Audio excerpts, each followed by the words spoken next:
दोस्तों आज मैं आपको जीएसटी के बारे में बताऊंगा। जीएसटी है क्या, जीएसटी की विशेषता क्या है, जीएसटी किसे भरना है, किसे नहीं भरना है, इसकी फॉर्म कैसे भरने हैं, तो इन सब चीज़ों को मैं आपको बताऊंगा। ठीक है। तो सबसे पहले जीएसटी, जो भारत में 17 प्रकार के पहले टैक्सेस थे, तो उन सब टैक्स को हटा करके अब एक सिंगल टैक्स लाया गया जिसका नाम जीएसटी रखा गया। जीएसटी में ध्यान रखने वाली चीज़ ये है कि जीएसटी सभी चीज़ों पे लगेगा, खाली रियल इस्टेट, शराब, डीजल और पेट्रोल को छूट दिया जाए तो बाकी सारी चीज़ों पे लगेगा। और ये खास करके प्रोडक्शन जहाँ होता है वहाँ पे, और जहाँ पे ट्रेडर्स होते हैं वहाँ पे इसको लगाया जाएगा। ठीक है। ये इसकी विशेषताएं हो गई। अब हम चलते हैं अगले पेज पे कि जीएसटी के जो भरने का प्रोसेस है वो कौन भरेगा। ठीक है। तो जैसे कि मैंने भी आपको बताया कि जीएसटी जो प्रोड्यूसर होता है वहाँ पे, और जहाँ पे इसकी सप्लाई होगी, माने कि जो इसके ट्रेडर्स होंगे वहाँ पे। ठीक है। जीएसटी जो है ये प्रोडक्शन के सप्लाई पे या सर्विस की सप्लाई पे, दोनों पे लगेगा। ठीक है। और सबसे बड़ी बात ये है कि जो जीएसटी है ना, ये जिसकी एनुअल इनकम 20 लाख रुपए से ज़्यादा है उनको जीएसटी देना है। ठीक है। और जीएसटी जो है अगर राज्य के अंदर करते हैं तो हमको यस जीएसटी देना है और सी जीएसटी देना है। अगर हम बाहर करते हैं तो आई जीएसटी देना है। ठीक है। अब हम देखते हैं कि किसे नहीं देना है जीएसटी, है ना, किस पर नहीं लगेगा। तो जैसे मैंने भी आपको बताया कि 20 लाख के ऊपर वाले टर्नओवर को जीएसटी लगेगा और 20 लाख रुपए से कम वालों के ऊपर जीएसटी नहीं लगेगा। ठीक है।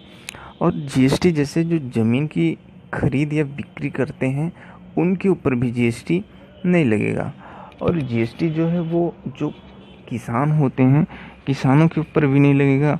और जो अनुसूची 3 में, भारत के संविधान अनुसूची 3 में जो व्यक्ति का वर्णन किया गया उन पर भी जीएसटी नहीं लगेगा। ठीक है। तो ये जीएसटी इन लोगों पे नहीं लगेगा। अब देखिए जीएसटी कैसे लगेगा, ये समझने वाली बात है।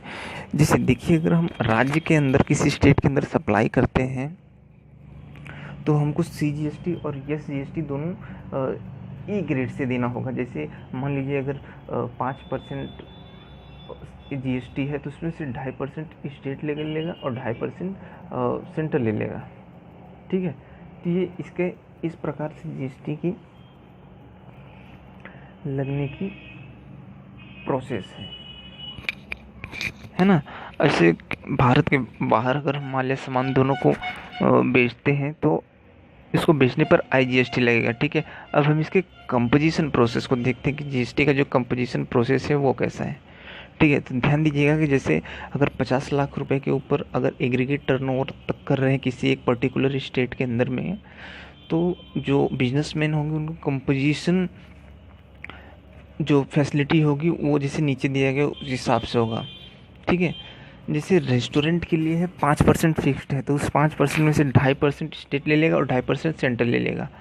अब प्रोड्यूसर के लिए 2% फिक्स है, तो उस 2% में से प्रोड्यूसर के 1% स्टेट ले लेगा, 1% सेंट्रल ले लेगा। और ट्रेडर्स जो है, ट्रेडर्स के लिए 1% किया गया हुआ है, तो उस 1% में से 0.5% स्टेट और 0.5% सेंट्रल ले लेगा। अब सबसे बड़ी बात हमें ये समझना है कि इसका जीएसटी का एडमिनिस्ट्रेशन कौन करेगा। तो जीएसटी का जो एडमिनिस्ट्रेशन है उसके लिए केंद्र सरकार ने जीएसटी का एक जीएसटी नाम की एक ऑर्गेनाइजेशन बनाया गया है जिसको कहते हैं कि goods and service tax network. ठीक है। तो वो पूरी तरह से कंप्यूटराइज होगा, उसमें कोई आदमी इंटरफेयर कर नहीं पाएगा। तो उसमें ये जो भ्रष्टाचार, घोटाला, ये सब नहीं हो पाएगा। ठीक है। मतलब ये टोटली कंप्यूटराइज होगा, इसमें कोई आदमी इंटरफेयर कर ही नहीं पाएगा। ठीक है ना। तो सबसे बड़ी बात ये है। तो इसलिए जीएसटी में कई लोग होंगे कि जो कुछ घोटाला बिल्कुल नहीं कर पाएंगे, है ना। अब समझना ये है हमें कि रजिस्ट्रेशन किसको कराना है। ठीक है। तो जीएसटी जैसे जिनका टर्नओवर 20 लाख रुपए से ज़्यादा होगा उनको कराना है ना। अब जैसे जिनका कम टर्नओवर है, जो इंटरनेशनल सप्लाई करते हैं, जो टीडीएस करता है, जो ई कॉमर्स ऑपरेटर है, एनआरआई हैं, कैजुअल टैक्सेबल सप्लायर्स हैं,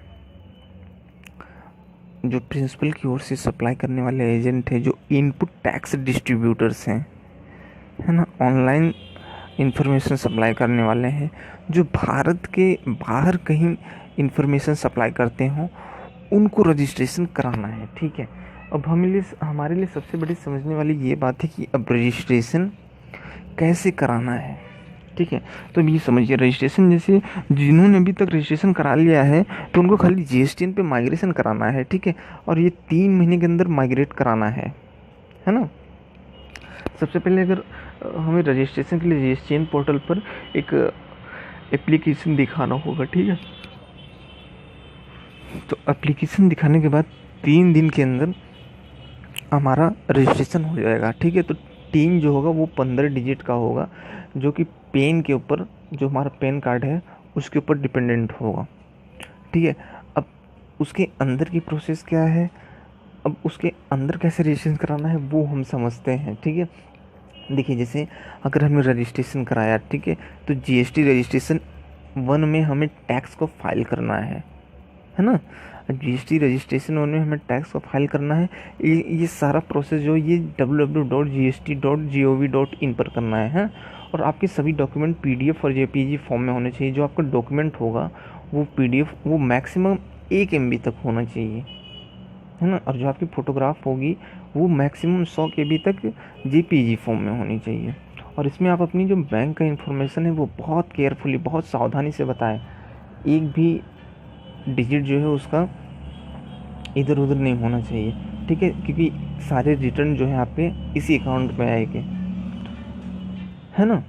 अब देखिए ये फॉर्म भरने की जो कोर फील्ड है वो आप समझिए। देखिए जो आपका बिजनेस का नाम है वो आपको डालना पड़ेगा।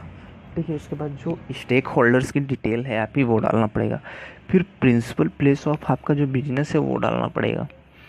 ठीक है, अभी ये सब डालने के बाद आपको एक प्रॉपर ऑफिसर के थ्रू अप्रूवल लेना पड़ेगा, है ना। अप्रूवल लेने के बाद आपको फिर उसमें रजिस्ट्रेशन कराना होगा। ठीक है, तो ये कोर फील्ड है, इन्हें ज़रूर ध्यान में रखें, है ना। अब देखिए जीएसटी जो है उसके फ़ायदे कैसे हैं आप समझिए। जैसे कोई चीज़ अगर छत्तीसगढ़ में 4 लाख रुपये की बेची जा रही है तो उस पर 12.5% एक्साइज, फिर 2% सेंट्रल टैक्स, फिर ये सब मिला के 4,59,000 हो गया। फिर उसके ऊपर 1% की रेट से टैक्स लगा। फिर उसमें अगर मान लो अगर वो जो बिजनेसमैन वो 10,000 का फ़ायदा लेता है तो ये टोटल कुल मिला जुला करके 4,97,270 रुपये का बिकेगा। तो इसमें जो कस्टमर है उसने अपनी जेब से 87,270 रुपये भरे। अब यही चीज़ हम जीएसटी में समझते हैं। जीएसटी में ये चीज़ें अगर ऐसे ऐसे करेंगे तो कस्टमर को 13,470 रुपये का